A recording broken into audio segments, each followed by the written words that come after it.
మా పళ్ళు cleaning polishing అంతా అయిపోయింది. నువ్వు నీట్గా నేను చెప్పినట్టు బ్రషింగ్ చేసుకున్నావు అంటే పళ్ళు బాగుంటాయి.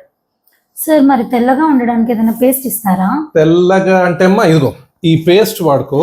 ఈ పేస్ట్ వాడుకున్నావు అంటే 2 పూట్ల నేను చెప్పినట్టు బ్రష్ చేసావంటే బ్రైట్ గా వస్తాయి. మరీ తెల్లగా పళ్ళు రాసి ఉండదు కానీ బ్రైట్ గా వస్తాయి, ఆరోగ్యంగా ఉంటాయి. Okay sir. 1 week later. అమ్మా పళ్ళు మెరిసిపోతున్నాయమ్మా. ఏం చేసావమ్మా పళ్ళకి? నేను ఇచ్చిన పేస్ట్ అయినా వాడింది నువ్వు? సార్ మీరు ఇచ్చిన పేస్ట్ అస్సలు పనిచేయలేదు సార్. టీవీలో ఇంకో మంచి ప్రోడక్ట్ చెప్పారు, దాన్ని వాడాను. ఏం ప్రోడక్ట్ అమ్మా అది? నాకు చెప్తే నేను నా పేషెంట్లకు చూపించుకుంటాను కదా. ఆ ప్రోడక్ట్ ఏదో చెప్పమ్మా. అందరు వాడేదే సార్, హార్పిక్. హార్పిక్ వాడావా? ఆ, మీ అందరికి దండం పెడతా.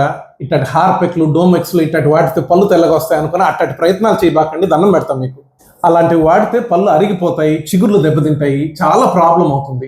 సో ఏదంటే అది చూపించినట్టు వాడేబాకండి. డాక్టర్ చెప్పిన పని చేయండి, మీ పళ్ళు ఆరోగ్యంగా ఉంటాయి. పళ్ళు తెల్లగా మెరిసిపోవలేదు, ఆరోగ్యంగా ఉండాలి దంతాలు.